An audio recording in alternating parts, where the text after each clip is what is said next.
see it right now. Attendees of this event will receive a 25% off new print or digital subscription. So please check that out. And if you've been Dissent curious in the past, now is the time to sign up and become a subscriber. Okay, so I've introduced myself and the magazine and the special section in this current issue on global economic disorder.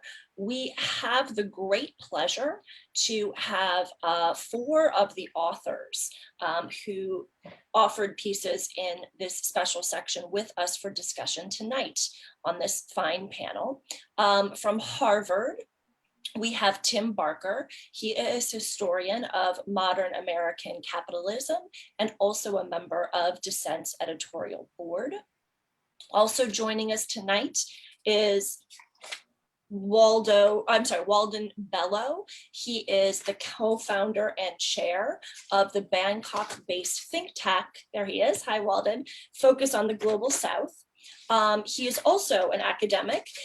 He comes to us from SUNY Binghamton, where he is an international adjunct professor of sociology. We have tonight with us Penelope Kyritsis, and she is the director of strategic research at the Workers' Rights Consortium. Lastly, we have the journalist Anakwa Dwamena. He is, you can find his writing not only in Dissent, but in Jacobin, The New Yorker, The Nation, and many other places. He also is a contributing editor for Africa is a Country. So there are our panelists. Hello, everybody. Welcome this evening. Thank you for being with us.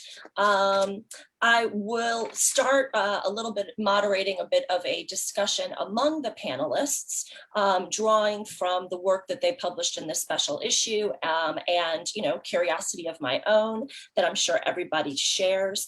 Let me just tee up the special section that this work comes, the Dissent is using to feature this work. It came out of a curiosity that Mark Levinson had about how to think about, the post-Trumpian global economy, after his sort of bellicose unilateralism of his administration.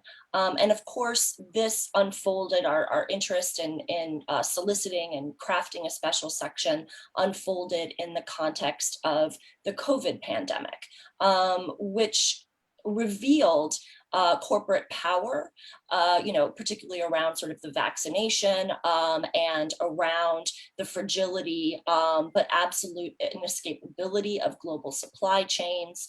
It unfolded as the election, or pulling together this special section unfolded as the presidential campaign was underway, Biden's election. And of course now, since the section has been published, we're looking at the sort of very domestically oriented tax and spending proposals that President Biden has offered to stimulate the American economy and develop infrastructure in the wake of the COVID crisis. It seems to me that there has been little discussion of what that all means, if passed, for the future of the global economy. And I hope our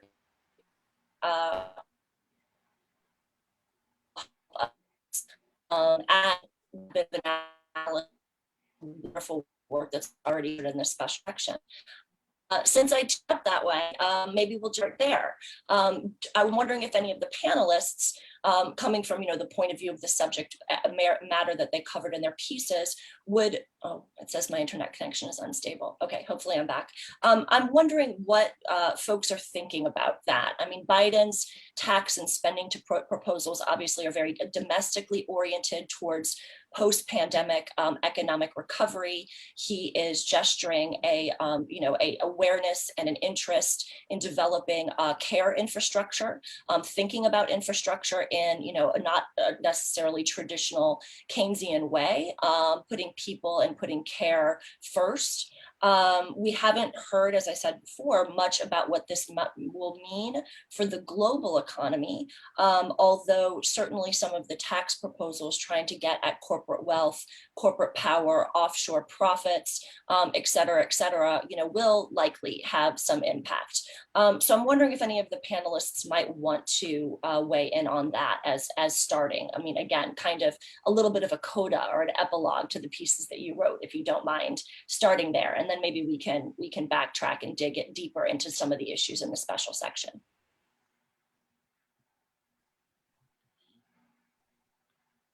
And feel free to just jump in.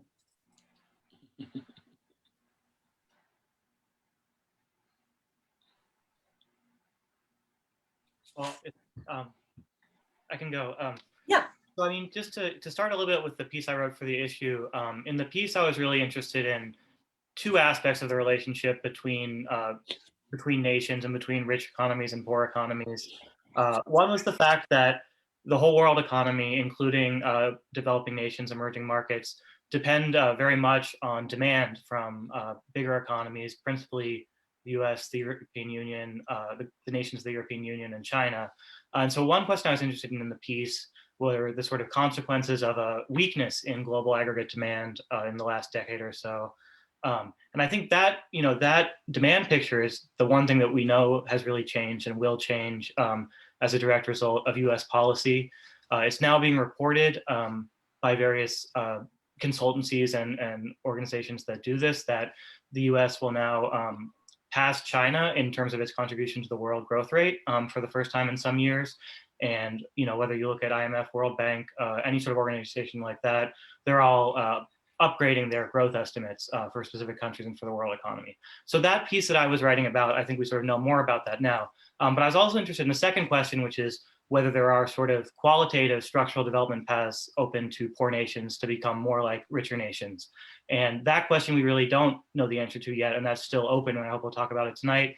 In the past, we've seen moments of stronger aggregate demand, and we've seen that they don't necessarily lead to a kind of sustainable growth dynamic. So that question is still completely open, and I hope we'll have time to talk about that.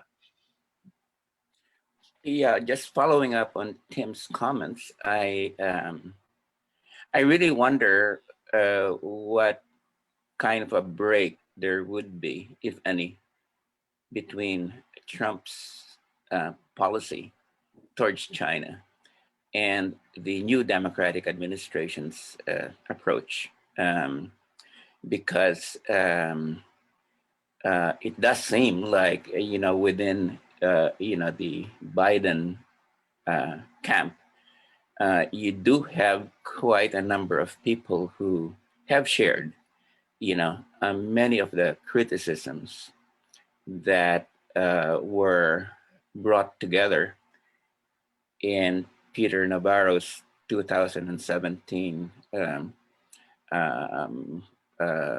paper, White House paper, around, the attack on what it called China's system of state-led capitalism, and especially, the attack on the what they considered forced technology transfer and other kinds of different aspects of, China's political economy.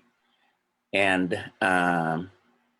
then you look at that in the context of the aggressive tone that the U.S. has taken towards China, beginning with the meeting in Anchorage, a month ago, where the Secretary of State Blinken, really begun, with a very haughty type of, remarks around, which were taken by the Chinese as indicating a very patronizing and view of China on the part of the United States. So my own sense is there might be more a continuity with Trump rather than a break with Trump. Although maybe the more brazen things like, the trade war, that, might not be a focus, but certainly in the overall political economic approach as to how you put the brakes on China, I think there might be more of a continuity there. Wonderful.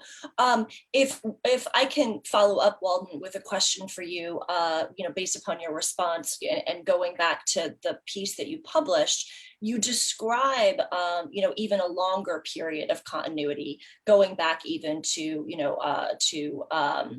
the Obama administration, and perhaps even as far back as the Clinton administration, in terms of the United States preferring, quote unquote, bilateral or trilateral trade agreements, which were very much US dominated, and, kind of a breakdown in the Washington consensus and a weakening of any kind of general multilateralism, which, as you say, accelerated and became sort of more belligerent and bellicose and geared against China under the Trump administration.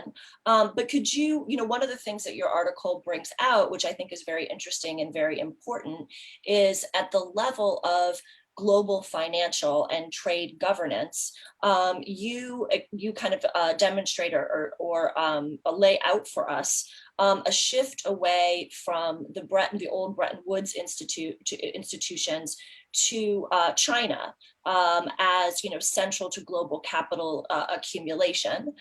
You suggest that countries of the global South may actually be turning to China for the kinds of financial resources and arrangements and trade agreements that may have, that once they were kind of stuck with the Washington consensus.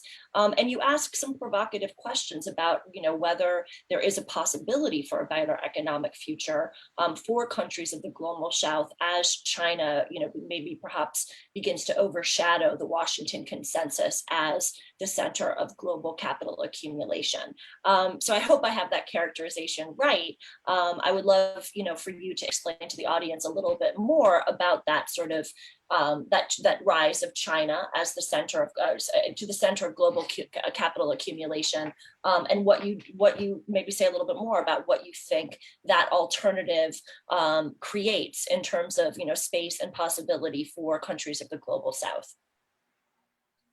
Okay, thanks for the this very provocative question. I think the one of the things that has really, or before Trump, certainly from Clinton on, the characterized the approach of the United States towards China was basically a full endorsement by the U.S. corporate elite of of the what was the de facto economic alliance with China, which was really pushed owing to the crisis of profitability in the United States because of the strength of labor back in the 60s and 70s, and how China became a really important reservoir of cheap labor that the U.S. Corporate elite was able to use to break down, the rights of U.S. labor, and how that sort of came together with, the push by the Deng Xiaoping leadership, and later to comprehensively develop the the Chinese economy by basically allowing the super exploitation of Chinese labor in return for things like technology transfer and comprehensive economic development. And that was a feature of US policy since the Clinton administration, and it peaked with the US sponsored entry of China into the World Trade Organization back in 2001. And So that's one thing that really needs to be seen. That that China was seen as a pawn by the U.S. Corporate elite as a way by which to solve its crisis of profitability. The second thing that you mentioned is the multilateral system. Well, Trump didn't start the move away from multilateralism. That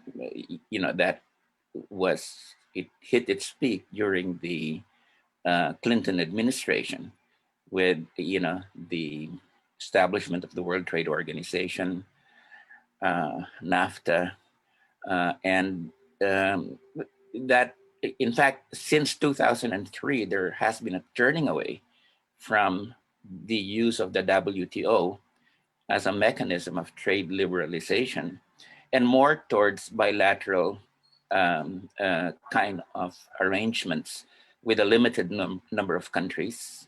And in fact, the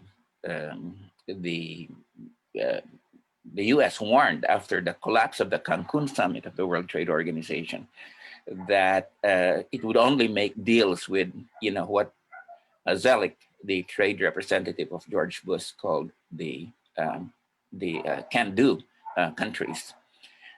So, Trump's policy towards the WTO in terms of sort of blocking, appointments to the dispute settlement mechanism was in fact a continuation of Bush and Obama's policies, whereby if they were dissatisfied with judgments, that were taking place because they, sort of undercut the United States, they would just play an obstructionist role. So the biggest reason for the way that the WTO has lost so much of its credibility has been the United States itself. And I think you can see the same patterns in terms of the US participation in the IMF and the World Bank. So let me just stop there because I believe there might be other comments that others would have.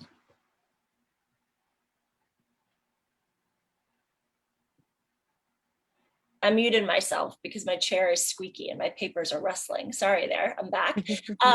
I'd like to, kind of pick up the conversation with, pick up this, thread about China or keep it up, but shift to Anakwa now, who wrote a wonderful piece about the failures of low-wage manufacturing specialization, just like the Washington Consensus had always recommended for the poorest countries in the global South, low-wage textile industry in particular, he writes about in Kenya and in Ethiopia. I'm wondering whether, from the perspective of the countries and the industries and the workers that you're looking at, whether the shift of China into the center point or towards closer to the center point of global capitalism is something that holds any promise for them now that, as your piece powerfully argues, this model of low-wage manufacturing has proven not to produce the benefits that were promised. Yeah, that's a great question. I think a couple of things. One, within the context of manufacturing or industrial policy, it's very clear that there are no good habits to learn from China in terms of like workers' rights and the treatment of workers. I think moving outside of that, China's presence is a little bit dangerous because Chinese interest is mostly for the extraction of resources. And as I think I show in the article, there's this problem of making resources, worth exporting, and the way in which the effect on exchange values also undercuts any meaningful manufacturing ability. But I think that the biggest problem here is that in connecting to Walden Bello's previous comment, the biggest problem is that there's this sort of, well, it's not brewing, it exists, this sort of Cold War with China. And unfortunately, in a moment when there is an opportunity for, an honest development of domestic markets or abilities to sort of connect economically with a number of African countries, the US seems kind of blindsided by its proxy war with China. And so there's an inability to step in and really do what's right. And an example is, one of the things I didn't make in the article was this question about used clothes and,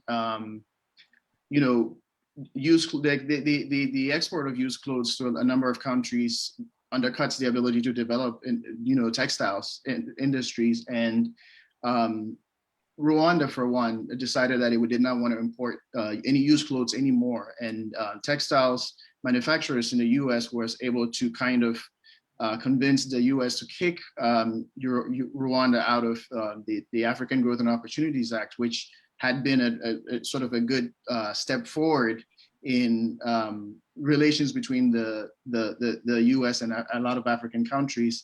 On the other hand, Kenya sort of sidestepped this sort of group effort in order to have bilateral deals with the US, and this seemed to be, at least from the Trump administration, the path it was going to sort of pick countries off one by one, and in hopes of checking China, but not necessarily engaging with the countries in a way that was meaningful to them. So I don't know as well if we're going to see a continuity under the Biden administration of this method, but it's really alarming because it seems like there's no better time than now to kind of even if we want to use China as a boogeyman, to really honestly engage with the African countries when there's a chance to go away from extractive models, when there's a domestic market and there's maybe an ability to build a real industrial policy that helps locally. I think I've spoken too much, so. No, not at all, not at all. But I mean, I'd love, and I have some follow-up questions, but I'd love to move to Penelope, whose piece talks about some, deep investigation of the condition of workers in global supply chains. Also, I believe in textiles, talking a lot about, the depth of food insecurity, job insecurity, even before, I think, and of course, worsened by COVID. So, I just, Penelope, I would invite you to kind of, either update your picture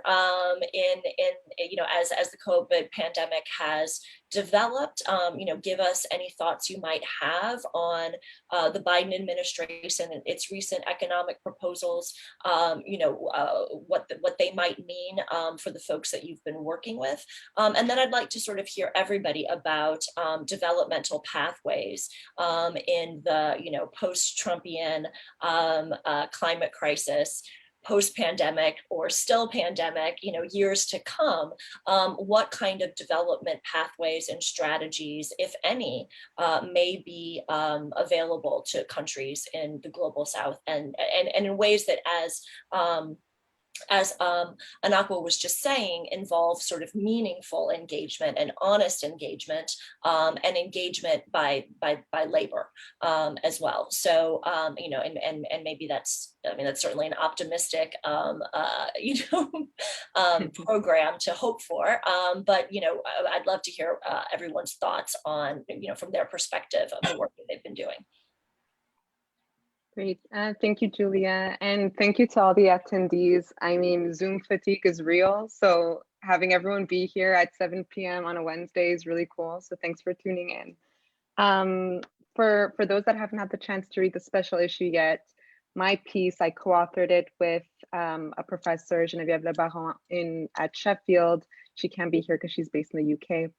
And basically it's based on a survey that we conducted in 9 garment exporting countries. We interviewed roughly 400 workers to find out they were faring during the pandemic. And I'll say that as a labor rights researcher, I'm pretty used to hearing very heartbreaking stories, but the level of despair that we saw with the workers that we interviewed for this survey was at a whole new level.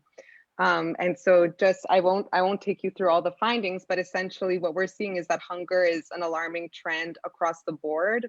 Workers are having to reduce the amount of food that they eat, having to skip meals so that they can feed their children, having to take on debt so that they can pay for food for their families. And the debt piece is especially worrying since it's been shown that debt can make workers vulnerable to egregious labor rights violations and forced labor. And so while we can't blame the pandemic on corporations, corporations certainly didn't produce the pandemic. What they are responsible for are these asymmetrical dynamics between garment workers at the low end of the supply chain and corporations at the top. They've created a model which I'm sure many of our attendees are familiar with. They've created a model where they essentially dictate how value is distributed along the supply chain, and garment workers get the smaller end of the pie, or the smallest slice of the pie, whatever that idiom is. And what we're seeing with the pandemic is that this dynamic is just totally exacerbated. One of the reasons that workers are in such a terrible and dire situation now is because they were paid such miserable wages to begin with that they couldn't accumulate savings to allow them to fare during the pandemic. They didn't have a safety net to fall on when, come March, that's obviously not when the pandemic started, but when, a lot of countries started going into lockdown, corporations started trying to figure out how they were going to fare during a time where brick and mortar stores weren't going to be an option for them. And essentially the way that corporations reacted was to leverage this very unfair dynamic within supply chains, essentially cut orders, cancel orders, in some cases retroactively. Factories had already produced the orders. In some cases, they were on their way, they were ready to be shipped to, they were at port. In other cases, they leveraged factory owners' desperation to demand unfair discounts. And so I'll reiterate again that it's not, while corporations aren't responsible for the pandemic itself, they are responsible for the way they reacted during the pandemic, which was to limit their obligations to the workers that are responsible for their profits, and for the deep-seated inequalities that are baked into supply chains. You're muted again, Julia. I keep trying to spare you all my squeaky chair and then forget that I've turned it off. Talk about Zoom fatigue. In terms of making people aware and making corporations accountable, or at least, aware in some sense, of the way of these power dynamics and those repercussions that you were talking about in global supply chains. I mean, it seems like the COVID-19 pandemic has possibly made the American population a little bit more aware of and sensitive to these kinds of concerns in domestic distribution chains. And we've seen, I'm thinking of Amazon and I'm thinking of postal workers and things like this. So I'm wondering whether, you see possibilities for, and that's just incipient. I'm not trying to overplay that, but I'm wondering if you are seeing possibilities for spreading that awareness and making linkages and empowering labor, along global supply, not just sort of domestic distribution chains, but then back into global supply chains. Or do you think in the United States we're looking at a period where we'll really just be the American the American electorate after this sort of, lost, as Mark Levinson put it in the introduction, lost decade on top of a previous lost decade, if Americans are going to be so domestically focused that, there's little hope for, American labor-led or American-led, attention to the issues that you're raising. I think that's a great question, and I think there are a few pieces to that. Unfortunately, my cynic is going to come out and say that I think, especially as we're seeing with the vaccine rollout and things like that, I don't think, America is going to stop being individualistic overnight. But one thing that I have seen that has given me hope has been, it's hard to get interest in like. I'm a global supply chain nerd, but in general, people don't necessarily want to talk about global supply chains, or even the media. Like, they haven't been as interested in covering stories about unions and union busting in these factories. And I've been really impressed and encouraged to see a sustained interest in that. And, even just all this news about the Amazon vote and so forth, I definitely do feel that there is a shift in the discourse that is very welcome. And of course, to change anything, we are going to need solidarity across borders, and we are going to need the labor movements to be united. And so that's definitely an important piece, and one that shouldn't be underestimated. But I'll let other. Yeah, and I'm sure that you will be continuing to contribute to on the pages of Dissent.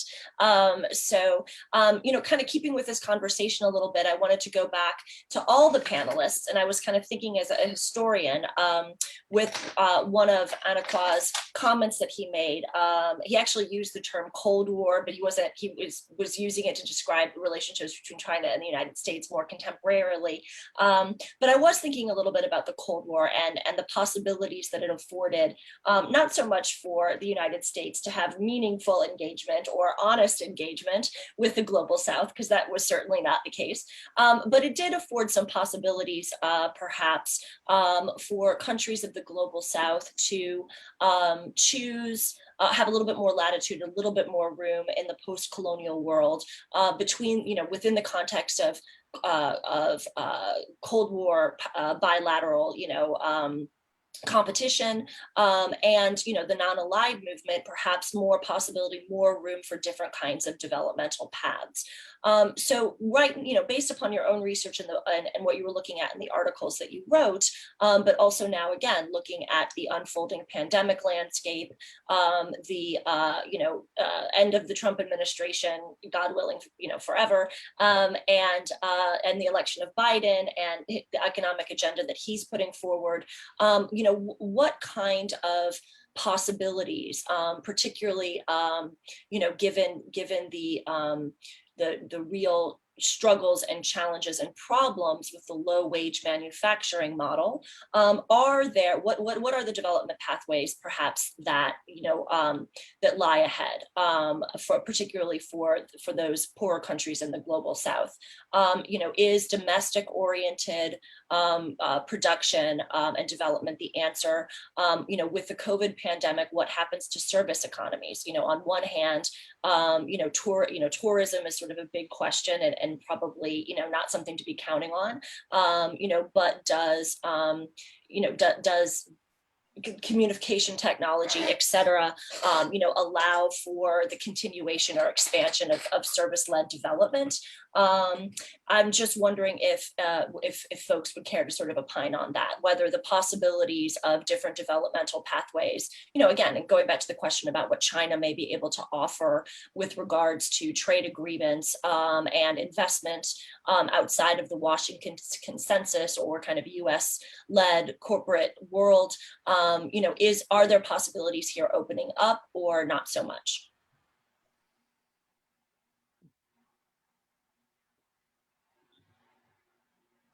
Well, if I may just intervene a bit with some sort of reference back to history. During the Soviet and US Cold War, 50s, 60s, especially, and then the early 70s, the non-aligned movement was able to, create politically some of that space, by which countries could have a more independent path. And this was also the time when you look at trade relations, you had a weak general agreement on tariffs and trade, the GATT, that was much more congenial to development in different parts of the global South, because you didn't have this very restrictive WTO agreements like the trade-related intellectual property rights. Countries could basically do reverse engineering when it came to product development. And the agricultural sectors of countries in the global South were well protected by their governments from being destabilized by cheap imports from the EU and the United States. So that combination of the Cold War and a weak system of international trade, quote unquote, governance did allow, some countries to move forward along a certain capitalist developmental path that nevertheless was more independent of the United States and the global North.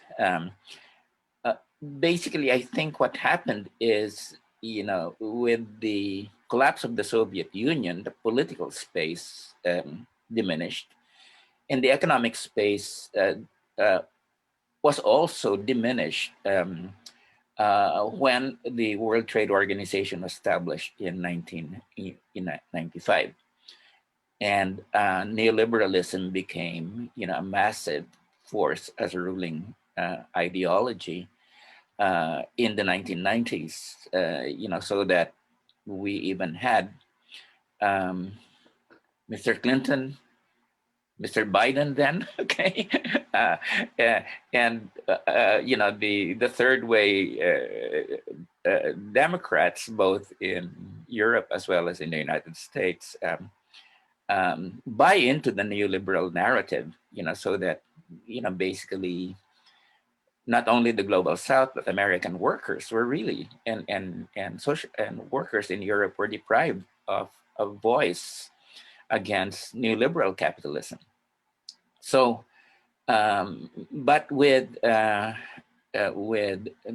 new situation, which has been emergent, and which was partly because of U.S. corporate sponsorship, the emergence of China,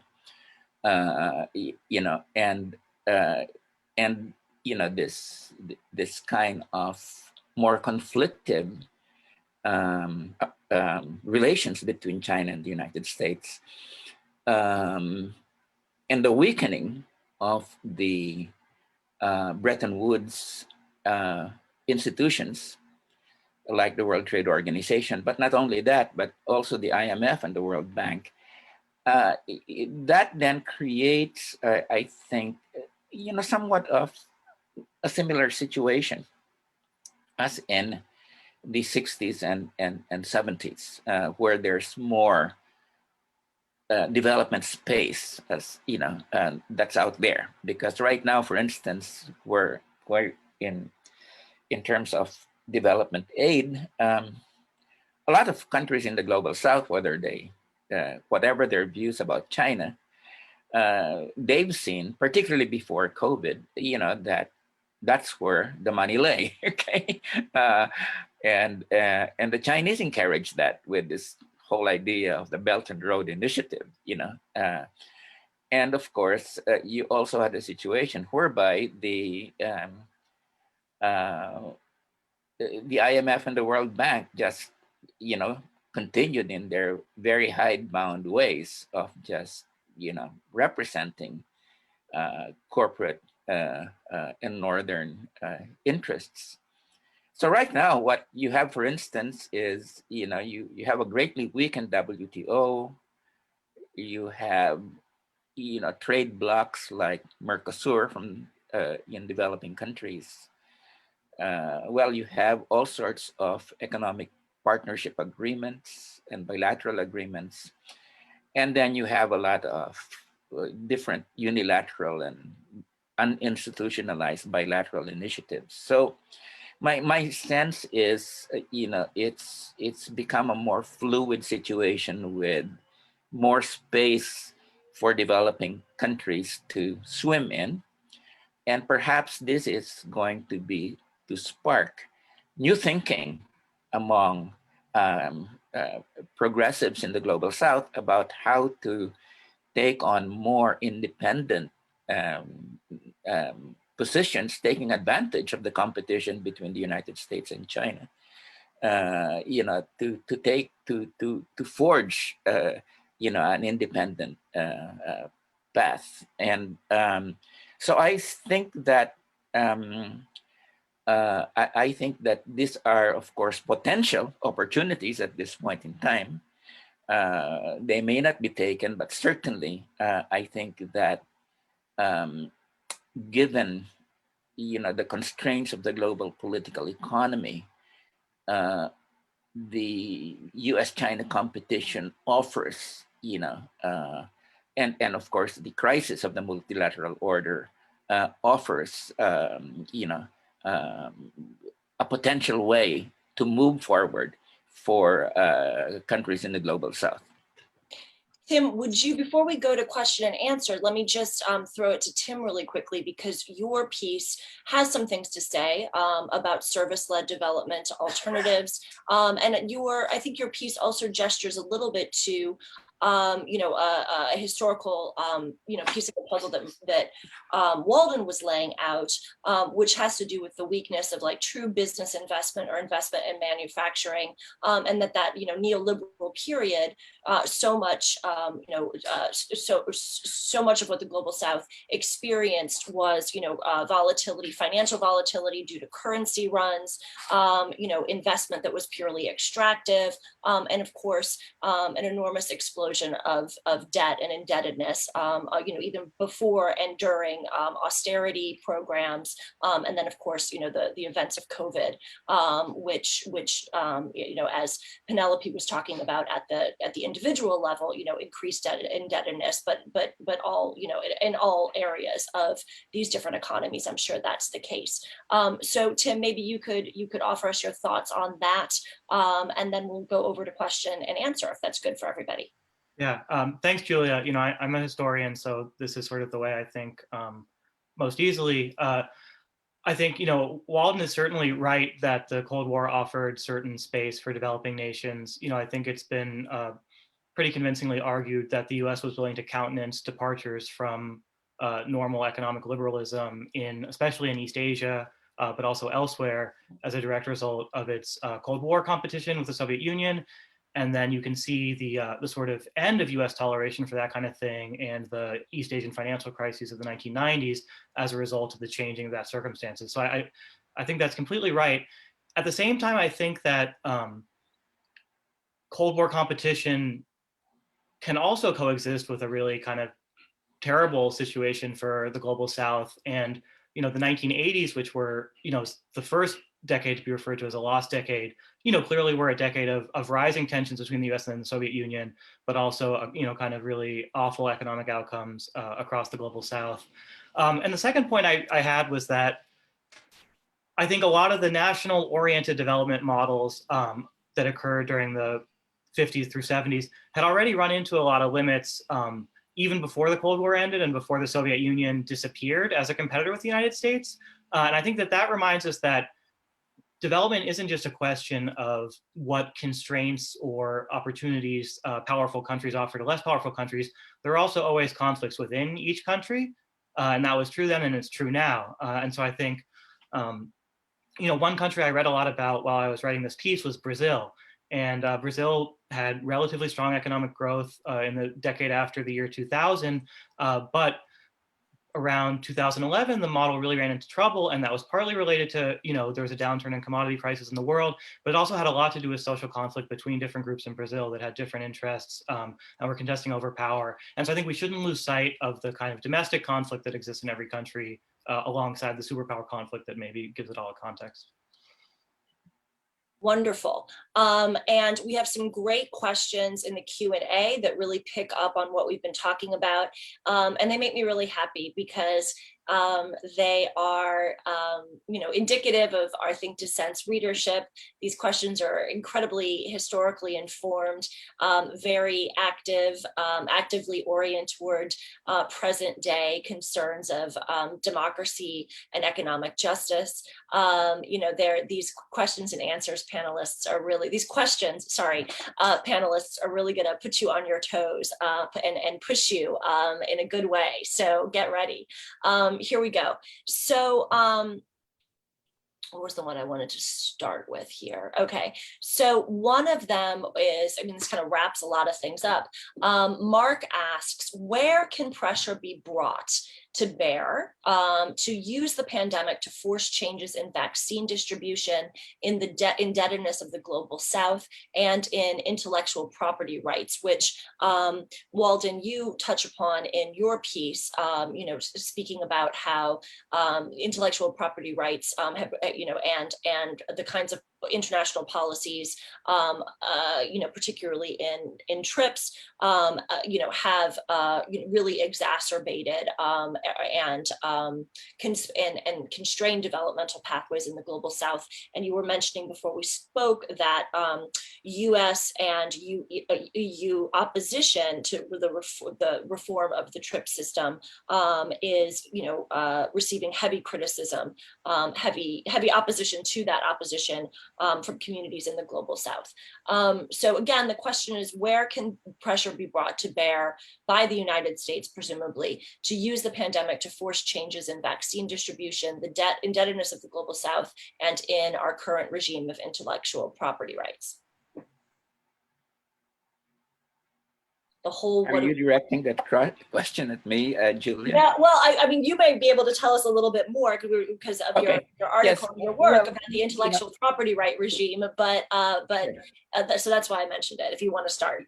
Yes, I definitely, I think that this is, a very important battleground at this point, especially in terms of taking stock of how seriously the Biden administration wants to push the United States on a different path.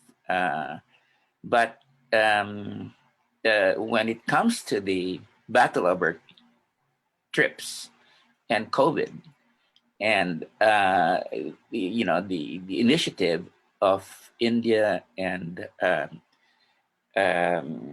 South Africa, supported by about 55 other countries of the global South, saying that there has to be a waiver from this strict TRIPS control by the technological giants of the North, big pharma. That the World Trade Organization, which runs by consensus, as it should become a mechanism for that weakening, but especially focused on the vaccines, of the or the suspension of the TRIPS provisions. Well, the United States government hasn't moved at all to in fact adopt a position that's different from the position of big pharma, like and so that's this battle has been going on for several months now, and there's been no give on the part of the United States. And I think everybody knows that if the U.S. government basically says, okay, let's agree to the TRIPS waiver being pushed by the developing countries, that the EU and the others that are supporting a blocking of the TRIPS waiver are going to give way. So that's what sort of makes me really not have much confidence that the US, despite some of the recent initiatives about global taxes, is that put your money where your mouth is, Mr. Biden, and stop this blocking of the TRIPS waiver. So basically, I think that's a very important battleground at this point in time, and it will indicate if, in fact, there is a seriousness on the part of the Biden administration to move away from the kind of neoliberal policies that characterize its predecessor administration. So, but given the fact that Biden and the Democrats, have said they're going to have something very different from what Donald Trump had. This is an area,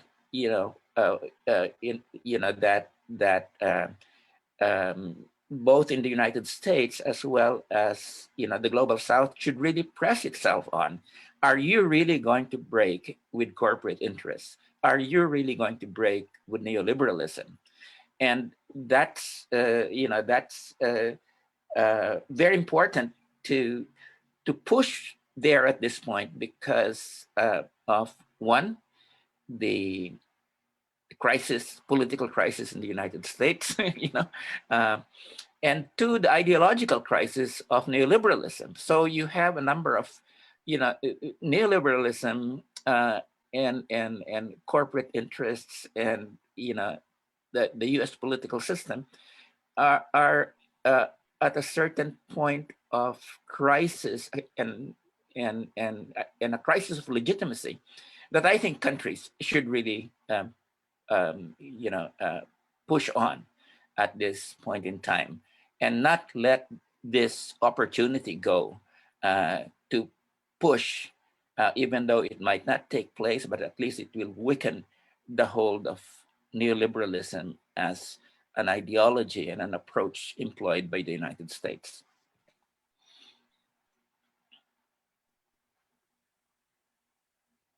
Would anyone else like to offer their comments on this question of how pressure could be brought to bear to use the pandemic to force changes in vaccine distribution, which Walden spoke of at length, but we also had the question of the debt of the global South and intellectual property rights, which of course Walden was just speaking to, offering the suggestion or offering the analysis that it's the intellectual property regime that really needs to be addressed and reformed if the pandemic is going to get at a deeper structural solution and open up perhaps even other kinds of developmental pathways that are impeded by the monopolization of high technology by these kind of large US corporations. Are there any panelists who want to weigh in on that? I had two quick thoughts. Yeah. One is that the left in the United States is still weak, but it's bigger than it's been in a very long time, and a major part of it is concerned with Medicare for all, and occasionally with calling for a bigger kind of nationalization of pharmaceutical companies. So I think the key to any kind of pressure is to identify common enemies, and so it's just really important that people in the United States make as part of their demand for remaking the medical industry in the United States that it also includes demands about what some of these same corporations will have to do across the world. The same is true that there's more interest in antitrust and anti-monopoly now in the United States than there ever has been, or than there has been in since the 1950s, perhaps. And that even extends into some kind of like Elizabeth Warren style like liberal currents. So I think the same way people have to be very adamant that any kind of reform of intellectual property rights as part of a domestic antitrust thing includes international dimension. Well said, very well said. Penelope and Anakwa, was there anything you wanted to add before we move to another question? I had a good question that was a nice segue. Walden was saying something about the crisis of neoliberalism, the sort of, at least for folks who are probably in our audience, the sense that, neoliberal theory and ideology has, if not before 2018 and the COVID pandemic, then certainly now has been thoroughly discredited. And one of our attendees asks, on the subject of developmental pathways, can anyone name an economist today, presumably a non-neoliberal economist, who has a convincing theory of development? I couldn't come up with one myself off the top of my head. I was thinking about the fact, and this crisis of neoliberalism that Walden just signaled or suggested to us. I was thinking that, in the United States, the shift towards an economics based upon concepts of care and well-being, rather than growth and output, rather than a, elevation and valorization of the manufacturing job, which you see bubbling, you see infusing the Black Lives Matter movement and its sort of economic program and economic analysis. And then you see kind of coming through, or at least I see it coming through kind of social reproduction theory as well, now kind of finally making its way somewhat into the heterodox economist community. But I couldn't really come up with somebody, talking about international development and talking about development in the countries of the global South, who's really theorizing about that. And I think if you talk about orthodox economists, you probably, would be able to just come up with, a few names, like, certainly people like Joseph Stiglitz are coming up with, a sort of a left Keynesian kind of point of view. But if you go beyond the ranks of orthodox economists, there's just been tremendous thinking. That's right. That's been going on, in ecofeminist circles, emancipated Marxism, the degrowth, okay, deglobalization.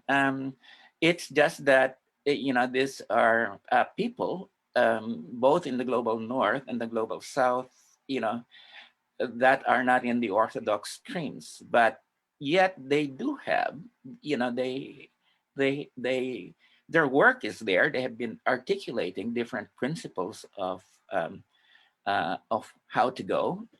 They even challenge the question of development, whether that is in fact, the appropriate pathway for countries in the global South. Gwen Bevere, Living Well, which has, come out of progressive thinking in Latin America. The challenges that Gwen Bevere and others pose towards the traditional developmentalist path in developing countries, and actual examples, that that have really challenged neoliberal and orthodox paradigms, like the banning in El Salvador, documented by Robin Broad and Jan Cabana, a legislative ban on metals mining. So there are all of this, both theoretical and political initiatives, as well as real concrete action, like that taken by the El Salvador government around against extractivism. And these are struggles, both theoretical and political, that are now going on throughout, the global South, and indeed even in the United States. So, of course, they haven't gained that much political traction yet, But I think we should really be looking at, not, going beyond the ranks of the angels that are, fighting at the edge of a pin, which is orthodox economics. Once you go, you push your vision beyond that, then there's a wealth of thinking, that is going out there. Now, the big problem is, how come that this approach is coming from broadly the independent left, from progressive thinkers? Why haven't they gained traction? I think it's, when you look at just the United States and Europe, part of it is that the is that the parties of the left, the mainstream left parties, the mainstream progressive parties, really bought into the neoliberal narrative, and so that and people identify, the fact that the Democrats and the Social Democrats in Europe, in fact, became neoliberals. Okay, and so they identify a number of these initiatives coming from the independent left, to use the term, as somehow identified with the left. So this theoretical problem is linked very much with the political problem that is being faced in the global North, which is that the far right has been able to pirate, a lot of the working class base, because the mainstream progressives just bought into the dominant narrative and disappointed people. So, but so I think the theoretical and the political closure of the mainstream left in Europe and the United States are very much linked to each other. And I think that's also very much linked to the fact that, far right-wing parties have been able to pirate a significant part of the working class base in both Europe and the United States. So it is not just a theoretical question, but on the other hand, we must celebrate whenever there is somebody who defects. I just wanted to give the name of Paul Collier. He's the Oxford economic guru that used to head up the neoliberal think tank within the think tank of the World Bank, back in the early 90s, that was responsible for really promoting neoliberalism. And in his book, in his recent book that came out in 2018, Collier basically says, we were wrong. And that our problem was that we really did not look at what workers were saying about their real experience with trade and neoliberalism. And so, so basically when there are people like those that break with the ranks and basically say the whole economics profession is responsible for this crisis, which is what Collier said, I think there's possibilities for more and more and more people who will be coming out. And of course, people being trained right now in economics departments in Europe and the United States, I anticipate that many of them are basically moving away from their mentors' paradigms at this point in time. So my sense is the next generation is going to see a more flowering both in the global south and the global north, of alternatives. Or perhaps seeking different mentors. That would also be nice. I'm glad we got the shout out to Paul Collier. Also, in my head, I was thinking of Amartya Sen and my colleague at the New School, Sanjay Reddy, as some folks who are wonderful critics and offer alternative theories or frameworks for development.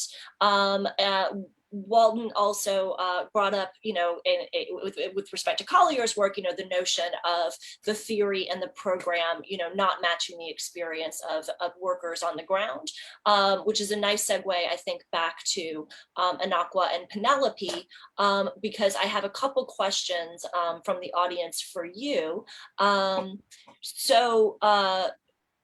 Penelope and Anakwa, do you get a sense that textile workers have gained any capacity to influence the wage or labor rights during the pandemic, or has it exacerbated existing worries about international capital flight, race to the bottom type of tendencies?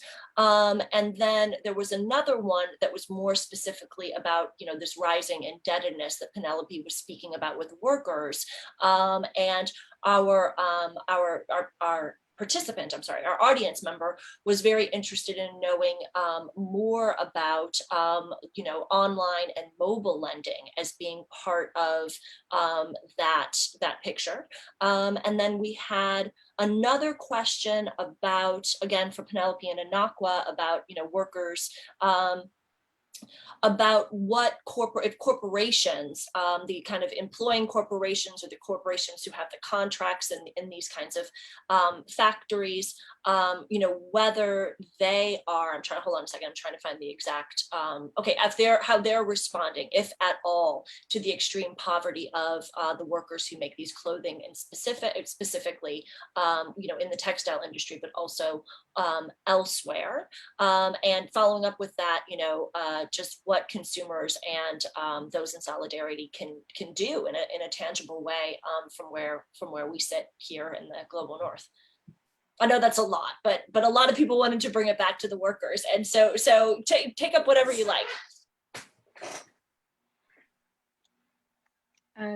Great, thank you, Julian. Thank you for all those questions, everyone. One thing I'll say, and it sort of ties to what Walden was saying earlier, is I think what I'm seeing amongst a lot of progressive people is that they really want to buy into this idea that there can be a win-win situation among like the powerful corporate elite and workers.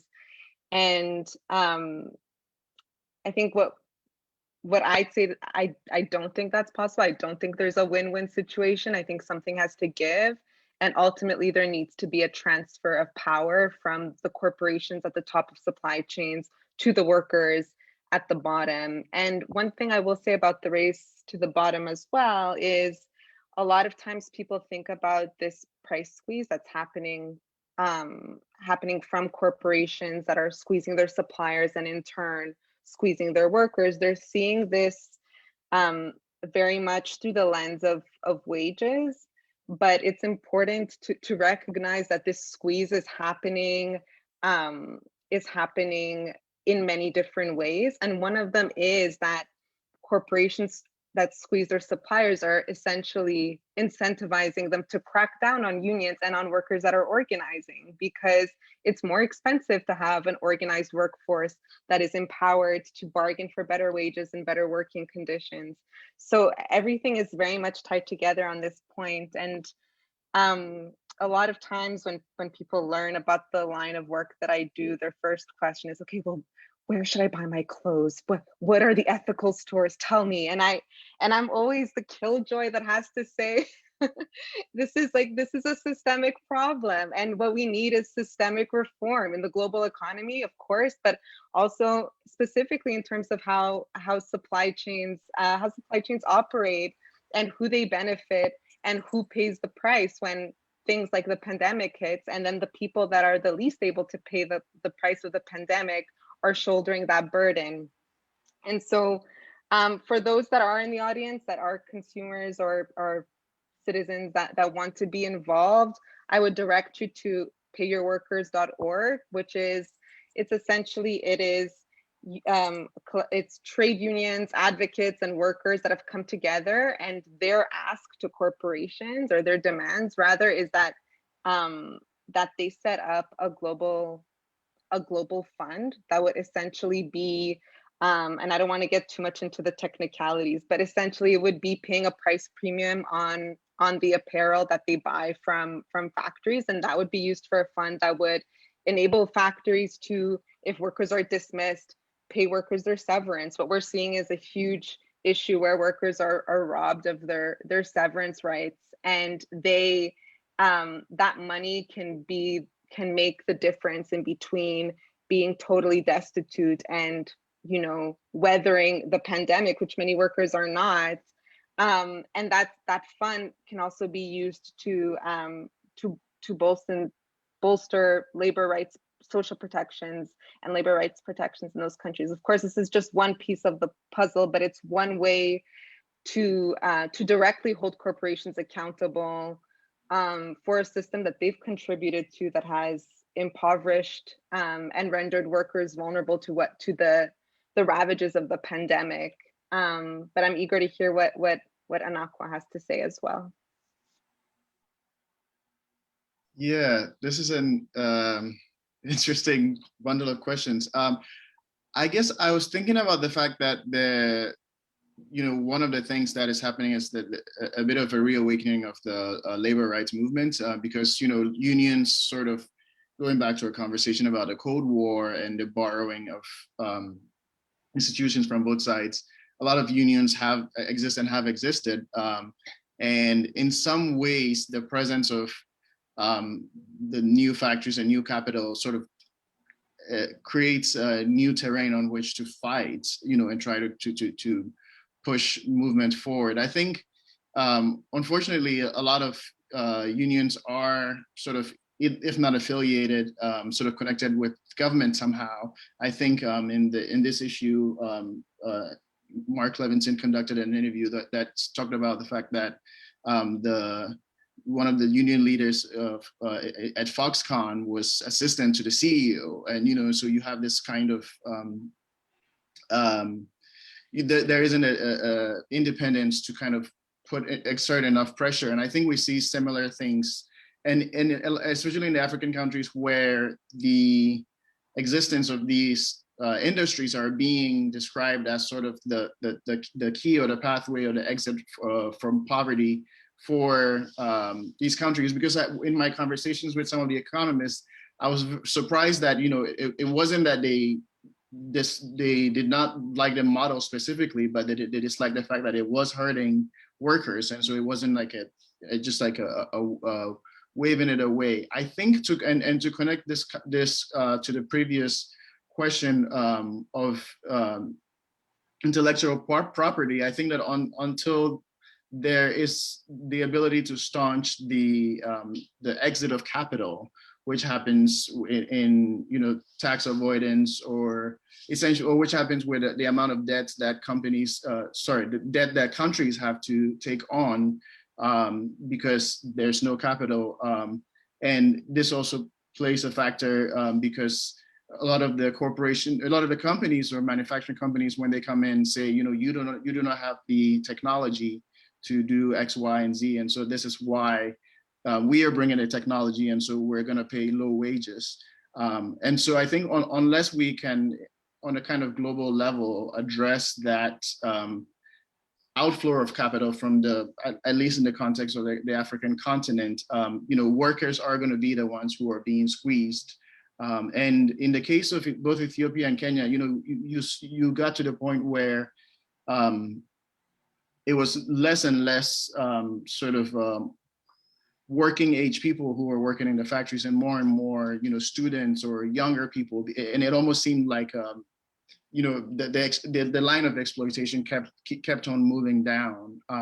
So I don't know if I've answered the question really, but I'm not super optimistic as of now. I do think that, like I said, this moment and the reenactment and re-engagement of labor fights will hopefully create new possibilities that we haven't seen in the past, and as this moment is distinct than previous eras. If I may just add one very brief note, there are fights that are very strategic in their implications. And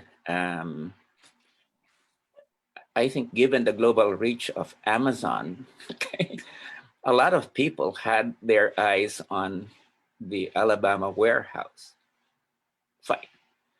And so the big question for many of us is, why was that battle lost? And the second thing is there a process to re-examine, what happened there, so that it doesn't happen again? So it was like almost like in the the post-Trump era. This was the first big, this was the first big fight, and our side lost, and there was a lot of expectation that we would win, and yet it was such a lopsided margin. And the big question is why? And are there efforts to really study that now so that it doesn't get repeated?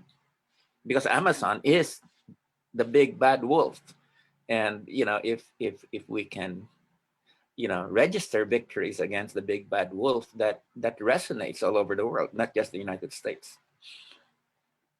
Can I kind of ask Anakwa and Penelope? I mean, I know you'll agree about the importance of and significance of the event and that Walden just described, and I'm sure you'll echo his curiosity and demand for it, kind of investigation and research and such. But I'm wondering from the perspective of the workers, the sectors, the manufacturing zones that you study, how much is the fight against the big bad wolf of Amazon, if it did go, the way that those on the left, the readers of Dissent, would like to see, with future organizing efforts and future organizing union pressure, et cetera, would that make a difference to the workers that you all have been studying? Is enough winding up in the Amazon channel, or is it, even with pandemic, even with the digital economy, et cetera, is it still so much brick and mortar stores and factories tied to those brands that sell in brick and mortar stores and department stores, et cetera, that even if we started at the top with the end of the distribution chain with Amazon, with a big kind of player like Amazon, it wouldn't trickle down to talk to speak to Anakwa's title. It wouldn't trickle down through the global supply chains maybe enough. I mean, I'm just trying to get your sense of that.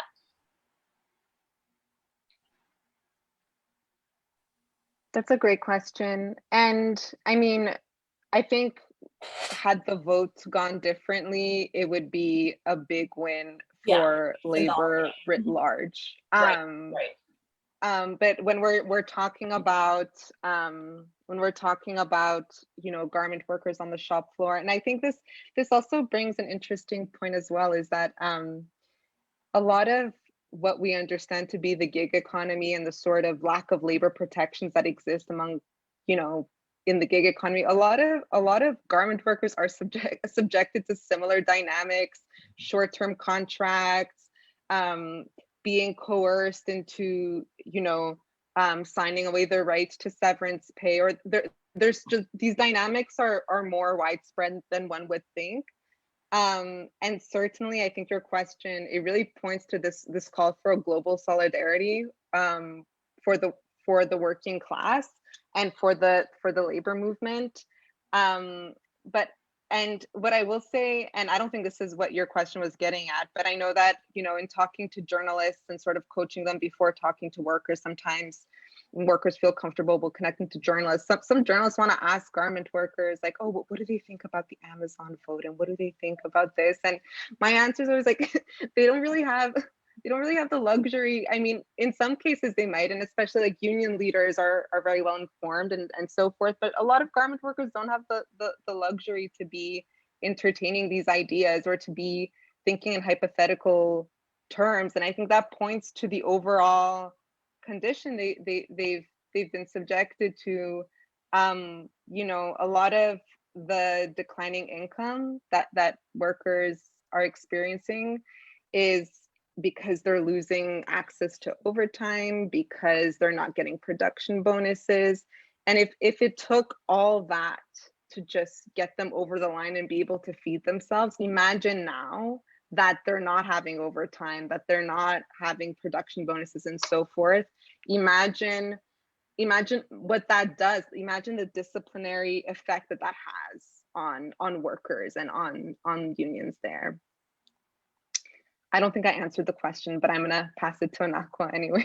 I think you made great points. And yeah, Anakwa, what would anything you'd care to throw in? Yeah, it's difficult to say. I mean, I'm thinking of the workplaces in Ethiopia and Kenya that I was looking at, and it seems to me, you know, going along with what Penelope said, that it would be more of a sign to the corporations, you know, rather than the workers. And I think particularly because there was the sense that, you know, there was the tacit endorsement from Biden supporting the workers. And I think, you know, in looking at some of the Ethiopian garment workplaces, there were agreements with corporations which were supposed to make things better, but because there wasn't any kind of political pressure from European Union countries, I think people sort of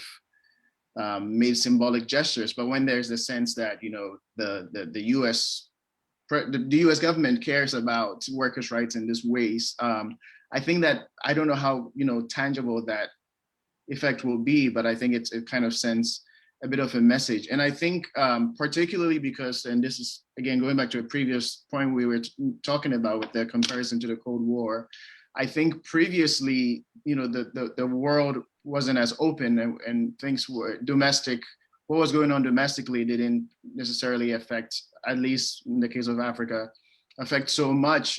But right now we have, if there is a Cold War between the US and China, you know, we have the US, we have the Black Lives Matter movement. We're seeing all of this police brutality. We're seeing the way in which Black immigrants, you know, are being treated by this current administration, and, you know, seeing how, or if at all, the administration is fighting for workers too, and many of workers in these places end up being new immigrants. My dad worked at the pharmaceutical factory when he first came here from Ghana.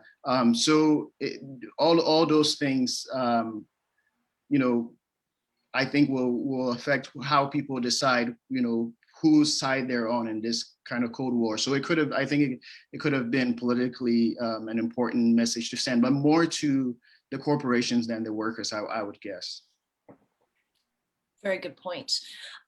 So we've got 1 minute left, and, you know, I'm biased. I see a nice historically framed question in the queue, and I see Tim sitting there, and thought maybe I would throw it at him to close out our wonderful panel tonight with sort of a historical framing. I just can't help myself. But before we do, in our last minute together, let me just thank all of the panelists for participating tonight, after and above writing amazing, wonderful, informative pieces in the latest issue of Dissent. Thank you to the entire Dissent staff, and to Mark Levinson for, you know, doing all the heavy lifting and some on pulling this special issue together. And thanks to all of the other authors in that special section who who weren't with us tonight. Everybody, please do check it out. Everybody, please do check out the 25% discount on your subscription. Tim, final question, and of course everybody can weigh in, but I'm just going to throw it at the historian. So one of our attendees, an anonymous attendee, observes that Biden's tax and spending strategies or proposals right now seem, largely to cohere to, Keynesian type precepts, trying to increase working class and middle class levels of consumption, much like in the New Deal era. And the attendee observes that the problem with this could be that domestic consumption, looking at a model where domestic consumption drives new investment in new production, new investment in production, that has limited utility or limited potential in a world in which production and production chains are so much more global in nature versus the 1930s. So Tim, would you care to opine on that supposition? And, are there any, if it's correct or incorrect for that matter, are there kind of conclusions or takeaway points as we leave tonight, informed by, these wonderful pieces and faced in our own domestic space, with these proposals from the president kind of, in the headlines? Yeah, thanks. So if I understand the question, the idea is that there might be a sort of New Deal might be less effective this time around because of less production happens domestically, and the sort of multiplier effect from any dollar stimulus will sort of fly throughout the world. I guess I have two thoughts about that. One is that the United States is a service economy today, and so a lot of the what we see, the effects that we'll see from the stimulus will be in the service sector where so many people work. And that will, hopefully have some effect on the security that workers feel and their ability to ask, for something more. And the other thought is that, I was thinking about this actually with the Amazon, question, because as Penelope says, the odds are really always against workers, right? It's not a surprise that we lose, like, a lot of the time, just given the realities that people here knows about. When workers do succeed, it's often because there's some, real pre-existing community of, or community experience of struggling together and winning together. In the U.S. in the 1930s, to get back to the New Deal, the labor revolt really started with the coal miners who had been, really thoroughly organized even before the 1930s and had long experience of struggles, and they worked together in enclosed spaces, so it was there that came from. I think for that reason, it was smart to try to do the Amazon thing in Bessemer, because there was an idea that Bessemer has a history of labor struggles and that the workforce is 75% Black, so there's also the historical experience of the Black freedom movement. It didn't work, but that's the right impulse. And so I think starting with that intuition, we can also take that to the global supply chain and think that Amazon is a multinational company. There are other countries and other communities where people might have this sort of, scrap of history of successful struggle that they can hold on to. And it might be there that this starts and then spreads to the United States. And, something like that might be what it takes. That's a great, that's a wonderful analysis, and I'd be happy to close out with that hopeful analysis, unless we have any other final words, from our other esteemed panelists. All right. Well, just one thing. It's always very important to be hopeful, but at the same time, I think we do need to see where, especially us here in the global South, or in the United States too, if in fact the Democratic Party will be able to make its break with big tech and Wall Street. And I think that the fact that so much of the funding behind the Biden campaign came from both sources, in fact more, came from them than went to Trump from them. I think that will be, that will be the break that we're looking after, if in fact it will be able to break with some of its supporters, some, but very important supporters. Thank you, Walden. And thank you, Penelope and Anakwa, and of course, Tim again, too. Thank you, everybody at Dissent. And I guess we'll conclude now. Thank you for everybody for attending. And don't forget to check out that subscription discount this evening before you get up from your computer. Thanks, everybody. Good night. Thank you. And thank you, Julia. Thank You're you. welcome. My Thank you, pleasure. Julia. Thank you so much.